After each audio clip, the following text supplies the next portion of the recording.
Red Blue JD. Rukwibyiza ndabasuhuje nishimiye cyane ko mwemeye kutwumva kuko mutarimo kundeba mu maso byagorana kumenya niba koko nishimye nkuko mbivuze cyangwa se niba ari ikinyoma. Kumenya ko umuntu abeshya cyangwa se avugisha ukuri inshuro nyinshi tubibwirwa n'amagambo yavuze. Kuvuga kwacu ni umunwa dukoresha. Mu mibereho yacu amagambo afata umwanya wose mu gutumanaho. Buri jambo tuvuga rigira umumaro waryo. Ariko iyo umuntu atubwiye ibintu biba bihagije ubutumwa bwose buba butambutse. Hari ubushakashatsi buvuga ko 7% byonyine by'itumanaho ry'abantu rinyura mu magambo. 93% by'itumanaho ryacu bikanyura mu nzira zitari amagambo kandi bikaba tutabishaka.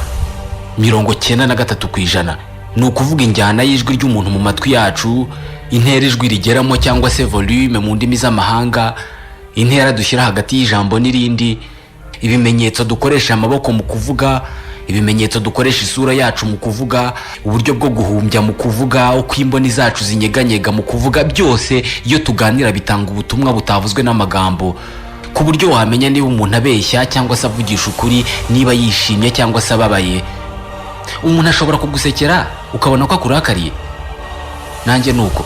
Nyamara duha agaciro cyane amagambo afite 7% kurusha ibindi bimenyetso byose by'itumanaho. Hirya y'amagambo hari ubundi buryo bwo gutumanaho budakoresha umunwa n'amagambo. Umubiri wacu ufite ubushobozi bwo kwivugira kandi biragorana ko wabeshya. Muri iki kiganiro turakoresha ingero z'abanyapolitike, ibyamamare mu mikino no mu muziki, turifashisha kandi ubushakashatsi bwa JJ Newberry, impuguke mu biganiro by'imbona nkubone cyangwa se interview, Mark Jeffries, impuguke mu itumanaho, Harry Wichel, umudoktori wigisha mu ishuri ry'ubuganga rya Brighton Sussex mu Bwongereza, ndetse na Madame Patty Wood, impuguke mu ndimi z'umubiri cyangwa se uburyo bwo kuvuga udakoresheje ururimi ahubwo ugakoresha ibice by'umubiri. Mwisi hari abantu b'impuguke mu gutumatumanaho hadakoreshejwe ururimi. Abantu wereka video y'ijambo ry'umutegetsi bakakubwira aho yavugishije ukuri naho yabeshye. Bashobora kukwereka igice cy'umubiri uzajya witegereza ku muntu urimo kukubwira ibintu ukamenya niba abeshya cyangwa se niba akubwiza ukuri. Nitwa Ismael Mwanafunzi. Ibiri muri iki kiganiro nabikuye mu kinyamakuru cyitwa Psychology Today ndetse n'icyitwa Journal du Net. Ikaze.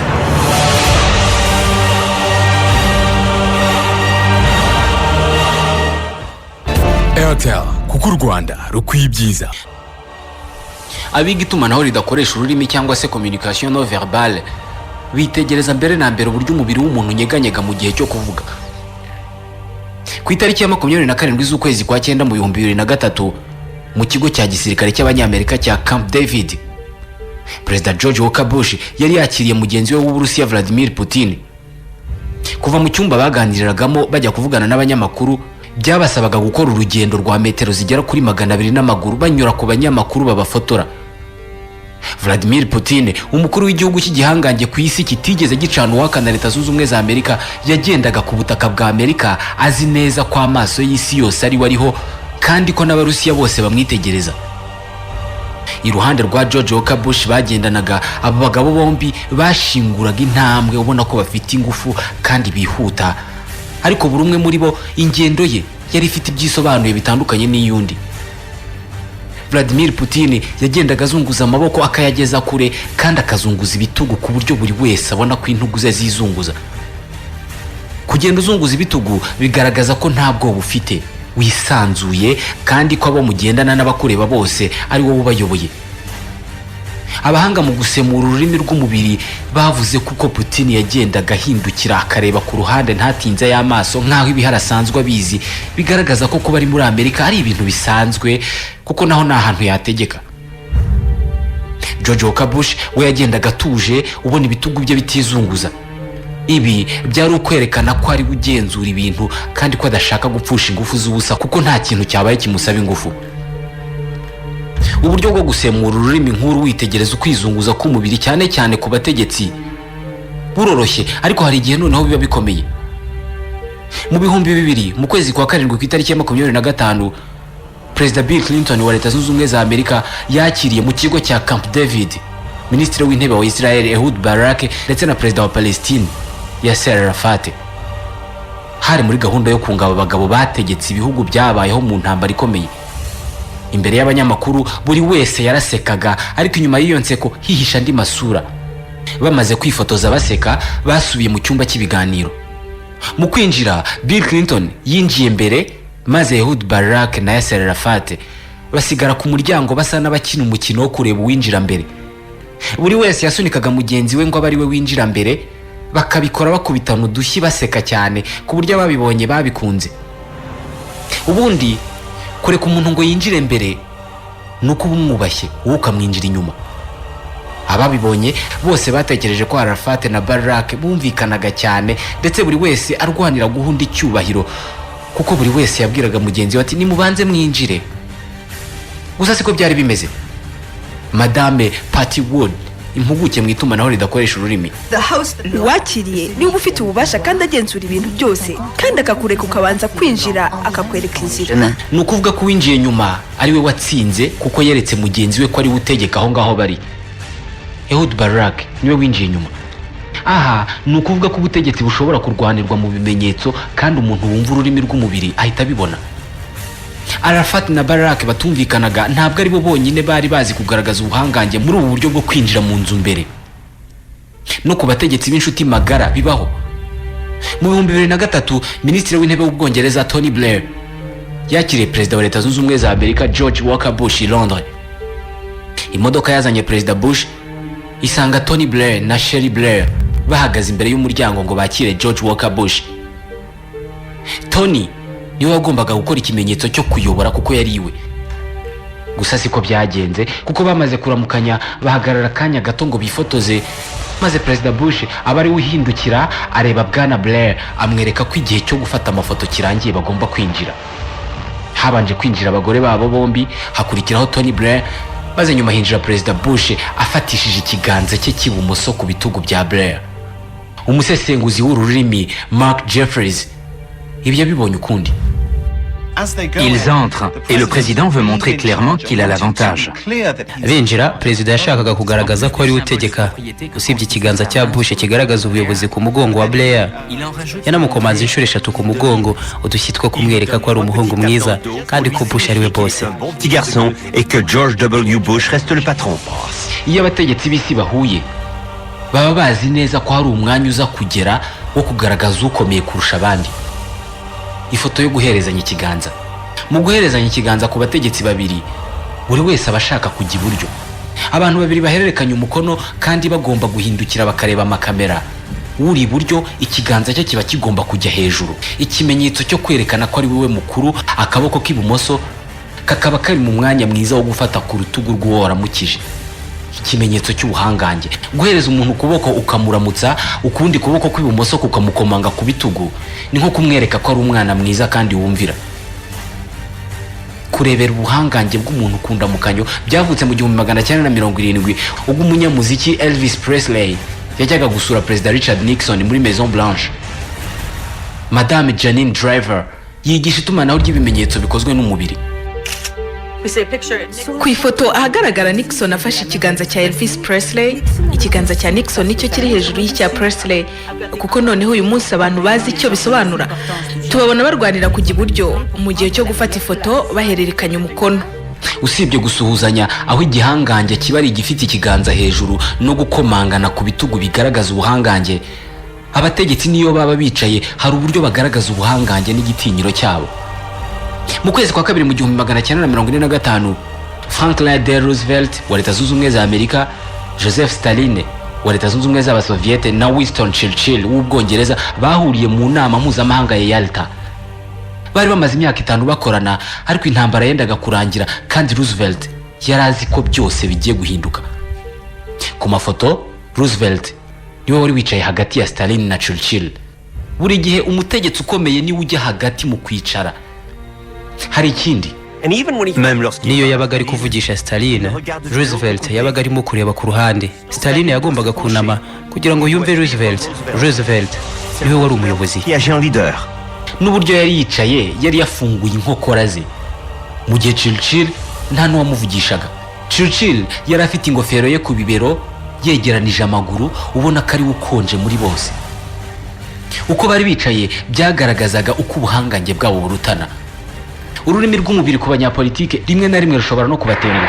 Ladies and gentlemen, I welcome this opportunity tonight to meet with the managing editors of the nation. Ni ku itariki ya 13 z'ukwezi kwa 11 mu 1973. Ubutegetsi bwa Leta Zunze Ubumwe za Amerika buri mu bibazo bishingiye ku butasi, ibyo bise scandal di Watergate. Perezida Richard Nixon wari mu bibazo bikomeye yateguye ikiganiro n'abanyamakuru ashaka kubabwira uburyo bwo gukemura icyo kibazo cy'ingutu. Perezida Nixon yarazi ko ubutegetsi bwe buri mu bibazo bikomeye. Yavugaga ahagaze imbere y'abanyamakuru ariko amaboko ye ayafatiye inyuma, ikiganza kimwe gifashe ku kandi kaboko. Iki ni ikimenyetso cyo kwishyiramo akanyabugabo, kugaragaza ko urimo kurwana n'ibintu ariko ukishyiramo imbaraga zo kubitsinda. Amagambo Perezida Nixon yavugaga yagaragazaga ubuhangange ariko umubiri we ukagaragaza uguhangayika n'ubwoba bwinshi. Ibindi bimenyetso by'umubiri yakoraga byanamugaragazaga nk'uwiteguye kurwana. Ibi ni ibivugwa na Dr. Harry Wichel, umwarimu mu ishuri ry'ubuganga rya Brighton. Par son corps, on voit qu'il tente de... Urebye ku mubiri we wabonaga ko arimo kugerageza kwirwanaho kugira ngo yikure imbere y'abanyamakuru bameze nk'ibirura bifite umujinya. Yigiye inyuma y'ameza yavugiragaho kandi arayafata arayakomeza nk'uwiteguye kurwana n'umuntu uje kumurwanya. Comme s'il était attaqué. I welcome this kind of examination because people have got to know whether or not their president's a crook. Well, I'm not a crook. I burned everything I've got. Yavugaga ko adatinya iperereza kandi ko azi neza ko abantu bamukeka nk'umuriganya. Atari ko abanyamerika bagomba kumva ko perezida wabo atari umuriganya. Akimara kuvuga ibi yahise arekura pupitre, amaboko ye ayafatira imbere ku gituza ayasobekeranije. Ku bahanga mu gusobanura ibimenyetso, iki bakibonyemo ubutumwa. Madame Patty Wood. Il dit qu'il n'est pas un escroc.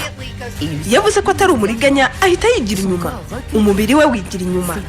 Iyo umuntu avuze ikintu agahita yigira inyuma ako kanya, turabizi ko aba atavugishije ukuri kandi akaba azi neza ko yabeshye ariko akigira inyuma nk'ushaka kwitandukanya n'ikinyoma cye.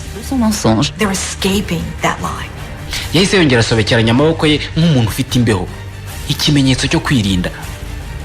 Hamwe n'ibimenyetso bitandukanye, ururimi rw'ibice by'umubiri kuri buri muntu ruba rutandukanye n'urw'undi ku buryo buri wese ashobora kugira urwe. Mu gusesengura ururimi rw'umubiri, abahanga kuri iyi ngingo bashingira kuri bimwe bisa n'amahame. Iyo ushaka kumenya icyo umuntu ashatse kuvuga kandi atafunguye umunwa, ureba ikimenyetso kidasanzwe ku gice icyo ari cyo cyose ku mubiri we, ukagereranya icyo akoze ako kanya n'icyo yagakoze iyo ataza kuba ari mu kibazo nk'icyo ngicyo arimo cyangwa mu bihe nk'ibyo arimo. Bitewe n'uko abantu b'ibyamamare bahora bakurikirwa n'abanyamakuru, abahanga mu itumanaho ridakoresheje ururimi bashyizeho ibimenyetso biranga abantu b'ibyamamare cyangwa se abategetsi iyo bari mu bihe bisanzwe, bizwi ko nta bibazo barimo guhangana nabyo, igihe babajijwe utubazo tworoshye, igihe mbese bafite umutuzo. Iyi myitwarire bayigereranya n'imyitwarire bagira iyo bari mu bibazo bikomeye. Iki gihe bahita babona igisa n'ihame rizabafasha gusoma ubutumwa bw'umuntu niyo yaba nta jambo yavuze. Gusa nubwo iri hame ritaba rihari, abahanga bashobora kumva ubutumwa ku muntu utagize icyo avuga. Abahanga bashobora kubona umuntu bwa mbere bakamenya niba ibyo avuga ari ukuri cyangwa se niba harimo ibinyoma. Si on ne connaît pas la personne, Iyo utazi umuntu urimo kuvuga, wibanda cyane ku kintu arimo kuvugaho. N'iki cyaba gisanzwe muri iki kibazo? Iyo uvuga ashinjwa icyaha, uhita wibaza uko umuntu uregwa icyo cyaha yakabaye yitwara, ukibaza uko umugabo wabuze umugore yakabaye yitwara, cyangwa se imyitwarire y'ababyeyi babuze abana babo. s'éloigne-t-il de la norme? Niba umuntu wapfushije umuntu agomba kurira, ubwo iyo atarize haba hari ikidasanzwe. Ibyo nibyo baheraho. Mu byamamare by'abanyamuziki, abahanga mu ndimi zidakoresha umunwa bakunze kwiga cyane ku mugore witwa Britney Spears, umugore wakunze kugirana ibibazo n'abanyamakuru. Uyu yari mu bibazo azi neza ko ari bubazwe ibibazo byinshi n'abanyamakuru, yambara amadarubindi atabona, ariko ntabwo ari kenshi wamubona yambaye amadarubindi nk'aya agiye guhabwa igihembo cyangwa se afite inkuru nziza agiye kubwira abantu. Iyo yishimye ntacyo yishinja, ntabwo yambara amadarubindi y'izuba kuko abaduhamagarira kumureba ashaka kutwiyereka. Mu guhangana n'ibi byose, abantu bazwi cyane kandi bajya mu ruhame kenshi bakenera ubufasha. Abategetsi benshi mu isi baba bafite umuntu uhemberwa gukora ako kazi, kubabwira uko bagomba kwifata imbere y'abantu kuko bazi neza ko abantu bazi kumenya icyo umuntu avuze kandi atafunguye umunwa. Mu bategetsi benshi umwe mu babarusha kwivana mu bibazo byagateje amagambo menshi mu itangazamakuru ni George Walker Bush. Quand Bush dit une bêtise, iyo Bush akoze agakosa mu ruhame ahita ahinduka nk'agahungu gato, uba wagira ngo afite nk'imyaka 6. on dirait qu'il a 6 ans. Ahita akora ibintu bisetsa bamubonye ku buryo kwibeshya kwe mutabyibuka, ahubwo mwita ku byo akoze nyuma yaho. Niba agiye gufungura urugi agasanga rufungishije urufunguzo, ahita ahindukira akareba abamubonye akavuga ups, nari ngiye gusohokera hano ariko sinzi uwahafunze. Akora nk'ibyagakozwe n'umwana w'imyaka 6 ku buryo wamunyuzaho akanyafu abaye atari umutegetsi ukomeye kurusha abandi mu isi. Ururimi rwe rw'umubiri rugaragaza ubwigenge bwe ku bintu ibyo ari byo byose. Kumenya gutanga ubutumwa udakoresheje umunwa ni ikintu cy'agaciro cyane cyane iyo urimo kwiyamamariza kuba perezida wa Leta Zunze Ubumwe za Amerika.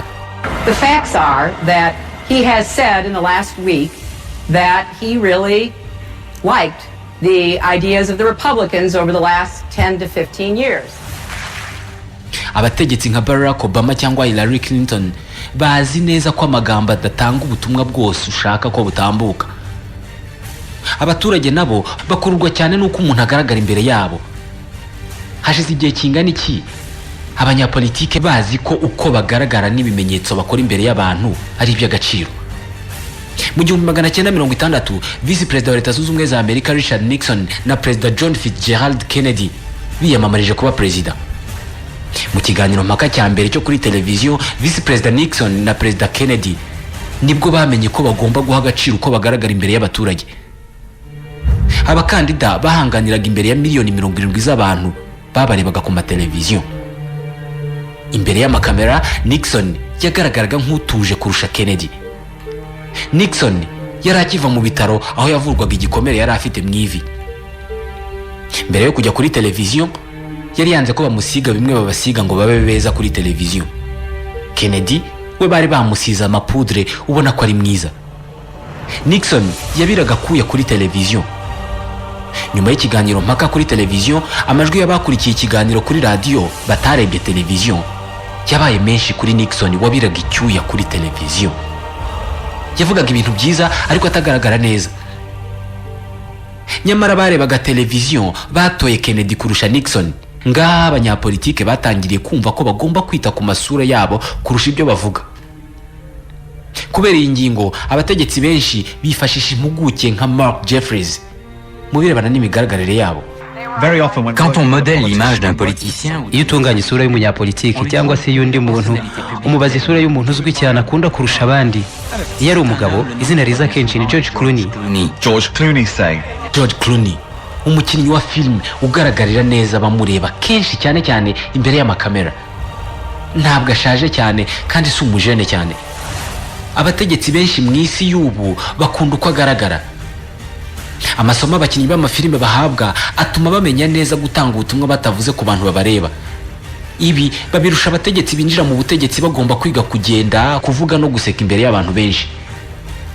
Iyi niyo mpamvu ukuza umuntu atarawe umutegetsi bitandukana cyane nuko umubona yaramaze kuba umutegetsi, kuko aba yarize kuvuga bundi bushya, yarize kugenda, yarize guseka, uko agaragara bitandukanye nuko wari umuzi. This is Hillary Clinton. I want to thank you for letting me speak. Uyu ni Hillary Clinton. Ndabanza kubashimira kuba munyemereye kuganira namwe ku ngingo ikomeye cyane. Issue that is central to Ni Madame Hillary Clinton mu 1993. Yavugaga mu buryo butuje nk'abandi bategarugori bose, bigaragara ko nta kintu ayobora ahubwo n'umufasha wa perezida. Yavugaga ubona ko yifashe nk'umutegarugori usanzwe. Nyuma y'imyaka 15 Hillary Clinton yaretse kuba umufasha wa perezida gusa, ahubwo aba umusenatrice anaba umukandida ku mwanya wa perezida mu ishyaka ry'abademokrate. Uburyo bwe bwo kugaragara bwahise buhinduka. No kumureba byonyine wahitaga ubona isura y'umutegetsi aho kubona isura y'umufasha w'umukuru w'igihugu. Now together, Twese dufatanyije reka duha Amerika isura nziza yahoranywe na New Hampshire. Nanjye nkayihabwa ngo nyibazanire. Ubu noneho yakomerwaga amashyi kandi imbere yo kuvuga ntabwo yabanzaga gushimira abantu kuba bemeye kumwumva. who believe as I do that this country is worth fighting for. Imvugo y'umuntu utegeka no kuvuga imbere y'abantu wagira ngo abantu abwira baba baziranye cyane kandi akaba yishimiye kubabona.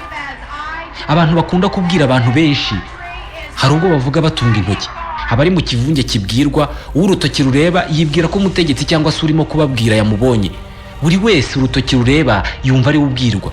Umunyamuziki iyo arimo aririmbira abantu bicaye batuje, hari ubwo agera imbere y'agakundi cyangwa imbere y'itsinda ry'abantu runaka akazamura amaboko, nabo bose bakayazamura, kuko buri wese aba yumva ari ubwiwe, nyamara nta n'umwe abazimo. Mu buzima bwa buri munsi kuvugisha umubiri wacu bigira icyo bihindura kinini ku mibereho dufite. Bishobora kudufasha gucuruza. Mu bacuruzi babiri, uwagusekeye n'utakwitayeho, uwo wagurira nawe uramuzi, niyo yaba yaguciye amafaranga menshi. Umwe mu bantu bazi cyane gukoresha ururimi rw'ibimenyetso cyangwa se gutanga ubutumwa hakoreshejwe umubiri ni Bill Clinton. The President of the United States, William Jefferson Clinton. Abahanga mu gusoma ururimi rw'ibimenyetso bemeza ko Bill Clinton afite ibikenewe byose kugira ngo wumve icyo akubwiye utagendeye ku magambo yavuze yonyine. Amageste cyangwa se ibimenyetso bya Clinton bitanga ubutumwa imbere y'umuntu abwira uwo ari we wese. Ubundi bitegekwa ko geste cyangwa se ikimenyetso kiza isegonda rimwe mbere y'uko ijambo risohoka mu kanwa. Wereka umuntu ikimenyetso akabanza agakeka icyo ugiye kuvuga, ubundi ugahita ukimubwira. Mu 1995 Perezida Bill Clinton yagize ibibazo bikomeye ubwo ibihuha by'uko yaryamanye n'umukozi wo mu biro bye Monica Lewinsky byatangiraga gukwira. Yahisemo kubeshyuza ayo makuru kuri televiziyo. Ntabwo nigeze na rimwe ndyamana n'uriya mugore Madame Lewinsky. Uko abanyamakuru n'izindi mpuguke mu mivugire y'abantu zari zimumenyereye nk'umuntu uzi kuvugisha umubiri, bahise babona itandukaniro mu kugaragaza ukuri. Isura, umutwe, ibimenyetso n'umubiri byose biba bigomba kugenda ku murongo umwe. Kuri iyi nshuro Bill Clinton yavugaga akora ikimenyetso cy'urutoki ku kuboko kw'iburyo, ariko amaso n'umutwe bireba ibumoso. Iyo aza kuvugisha ukuri yari kubwira abantu areba aho urutoki rwe rureba. Nyamara igihe yavugaga ati I never told anybody to lie, not a single time, never. Sinigeze nsaba umuntu uwo ari we wese kubeshya ku nyungu zanjye. Ibi yabivuze azunguza umutwe byo guhakana, nyamara ntabwo ariko yari yabigenje igihe yahakanaga kuryamana na Madame Lewinsky. Kuki yahakanye mu buryo butandukanye kandi byose ari uguhakana? Nubwo yageragezaga kugenzura ururimi rw'umubiri we, ukuri kwarigaragazaga hanze. Abapolisi b'abanyamwuga mu kazi kabo bavuga ko iyo bafashe umuntu ukekwaho icyaha, ikintu cya mbere bakora ari ukumureba mu maso, kuko amaso y'umuntu atajya abeshya. Ku rwego mpuzamahanga abapolisi bigishwa gutandukanya imyitwarire y'abantu hashingiwe ku mico. Babigisha ko mu bihugu byo muri Aziya no mu burasirazuba bwo hagati, iyo umuntu azanye isura ye akayegereza iyawe, aba hari icyo ashaka kukubwira kibanga. Ariko ku Banyamerika n'Abanyaburayi, iyo umuntu aje akakwegereza isura ye, aba ashaka ko murwana. Mu masomo mpuzamahanga habwa abapolisi kandi bigishwa kwitegereza abantu bahagaritse, kuko ikintu cyose dukoze kiba ari ubutumwa dutanze tubishaka cyangwa tutabishaka. Professeur Mehrabian wo muri kaminuza ya California muri Leta Zunze Ubumwe za Amerika avuga ko iyo dutanze ubutumwa 7% byabwo biba biri mu magambo twakoresheje, 38% bikaba biri mu ijwi ryacu, uburyo rimeze, niba ari ijwi ririmo igitwenge cyangwa se agahinda. Hanyuma 55% by'ubutumwa ushobora kumenya ukoresheje amaso yonyine. Ni ukuvuga ko igice kinini cy'ubutumwa dutanga iyo tuvuga kiba kibereye mu bimenyetso bikorwa n'umubiri wacu. Magazine Professeur Mehrabian agira uruhare mu kwandika yitwa Psychology Today yashyize hanze bimwe mu bintu ushobora kwitegereza ku isura y'umuntu igihe hari ibyo arimo kukubwira, ukamenya niba kubeshya cyangwa se niba arimo kukubwiza ukuri, cyangwa se ukamenya ubundi butumwa bwihishe inyuma y'ibyo avuga cyangwa se arimo akora. Icya mbere, inseko y'umuntu. Iyo umuntu aseka bimuvuye ku mutima atabyishakamo, afungura umunwa, amenyo ye akajya hanze kandi amaso ye akomeza kureba uko bisanzwe. Ariko iyo umuntu aseka yapanze guseka nko mu ifoto agira ngo yifotoze agaragare neza, amaso ye azaho iminkanyari, bigaragaza ko ari igitwenge yikaniriye cyangwa se igitwenge yapanze. Babyita sourire de Duchenne. Professeur Susan Cross wo muri kaminuza ya Massachusetts wavuga ko iyo umuntu aseka n'imbereka, wenda ahangayitse, yatunguwe cyangwa se afite ubwoba, ubirebera ku bitsike kuko bisa n'ibizamutse. uyu avuga ko umuntu niba akubwiye ko wambaye neza cyangwa se akakuvugaho ikindi kintu cyiza ariko akabikora azamura ibitsike kenshi aba akuryarya. Indi ngingo ivuga na magazine ya Psychology Today ni uburyo ijwi risohoka. Abantu babiri bakundanye iyo baganira uw'igitsina gore ijwi rye rirazamuka rikagera ku rwego rwo kuririmba mu gihe iry'umugabo rimanuka akariniga. Indi ngingo ni uguhurira ku bimenyetso by'umubiri. Umuntu niyo mwaba murimo gutongana ariko mukajya mukora ibimenyetso bisa nuko hari icyo muba muhuriyeho. Ugutongana kwanyu ntabwo kuba gufite ingufu nyinshi. Iteka iyo inshuti yawe muganira isobekeranije amaboko wumva nawe ugiye kubikora. Buri gihe iyo urebye umuntu mu maso umubiri we urabangamirwa uko yaba ameze kose. Professor Ronald Riggio wo muri kaminuza ya Claremont McKenna avuga ko umuntu mukuru kuri wowe cyangwa se ugufiteho ububasha iyo akwitegereje mu maso umubiri wawe umera nk'ushotowe bikazamura ubwoba muri wowe. Iyi ishobora kuba imwe mu nzira zo kugutera ubwoba nta n'ikintu akubwiye, mu gihe ubundi kwitegereza umuntu mu maso muhujwe n'ibikorwa byo gukundana by'ubundi ni ikimenyetso cyiza aho kubitera bwoba. Gusa nanone kureba umuntu mu maso bisigaye ari tekinike ikoreshwa n'abantu babeshya bitewe n'uko abantu benshi bazi ko umuntu ubeshya atareba uwabeshya mu maso. Psychology Today ivuga ko umuntu kureba mu maso akubwira ibyo ukeka ko ari ibinyoma biba bishoboka cyane ko akubeshya koko. Indi ngingo isobanura ururimi rw'umubiri ni uburyo bwo gufata akaruhuko mu kuvuga. Kenshi umuntu urimo kukubwira akajya ageraho agashyiramo akaruhuko nk'uvuga imbwirwaruhame bigaragaza ko uwo muntu yiyumvamo ububasha kuwabwira. Nta kimwirukansa, agomba gutekereza bihagije ku byo akubwira kandi ukamurindira kuko utegetswe kumutega amatwi. Iyo umuntu arimo abwira abantu benshi nko mu rusengero cyangwa se mu nama, uko ahagarara bigaragaza uko arimo kwiyumva. Iyo avuga yimuka buri kanya akajya ava mu mwanya we agasubira inyuma bigaragaza ko ababwira abafiteho ububasha kandi ko ibyo barimo gukora abigenzura neza. Gukora ibimenyetso byo kugaragaza ububasha biba mu muntu nta hantu na hamwe babyiga kuko n'abantu bavukanye ubumuga bwo kutabona bazi neza ko intsinzi igaragazwa no kuzamura amaboko. Iyo atsinze irushanwa azamura amaboko, rimwe na rimwe akanafunga ibipfunsi mu kirere. Nta muntu wigishije abantu ko intsinzi igaragazwa no kuzamura amaboko. Kwicara ugasobekeranya amaguru cyangwa se ukagereka akaguru ku kandi ni ikimenyetso cyo kutemera ibivugwa kandi n'ibibi mu biganiro bigamije ubwumvikane. Ubushakashatsi bwa Gerald Nieber na Henri Calero banditse igitabo cyitwa Lisez dans vos adversaires à livre ouvert bwakorewe ku bantu 2,000 mu biganiro bigamije ubwumvikane. 1/2 cy'abari mu biganiro bageretse akaguru ku kandi ntabwo ibyo biganiro byageze ku bwumvikane. Mu magambo make, kugerekeranya amaguru bigaragaza ko uwo muntu afunze ahantu hose kandi ko ntacyo yiteguye kwakira mu bivugirwaho byose. Uwahoze ari umukozi w'urwego rushinzwe iperereza muri Leta Zunze Ubumwe za Amerika, Bwana John Navarro, avuga ko amarangamutima menshi tugira ku mubiri wacu aturuka mu gice cy'ubwonko cyitwa système limbique. Iki gice gituma tugaragaza ibimenyetso bigaragaza icyo dutekereza buri gihe. Iyo ku kazi bakubwiye ko ugomba kuza ku kazi ku cyumweru gukora, kenshi uhita uhuza amenyo yawe bigaragaza kutishima. Iyo usanze bisi yuzuye wari uje yirukira, uhuza amenyo, rimwe na rimwe ukifata ku gikanu, ikimenyetso cyo kubangamirwa. Gukoresha ibice by'umubiri nk'amaboko n'ibiganza bishobora kugaragaza icyo umuntu ashaka kukumvisha. Magazine Psychology Today ivuga ko iyo umuntu arimo kugusobanurira ibintu yahuje imitwe y'intoki z'ibiganza bye, abashaka kukugaragariza ko ari umuyobozi, niyo wowe utemera ko akuyobora, abashaka kubikumvisha. Hari ibimenyetso byinshi bigaragazwa n'impuguke mu gusemura ururimi rw'umubiri bigaragaza ubutumwa butangwa umuntu utafunguwe, ururimi rutakoze akazi karwo. Tuzabigarukaho mu bindi biganiro. Reka iki umunsi tugisoreza aha bashimira kuba mwemeye kutwumva. Red Blue JD.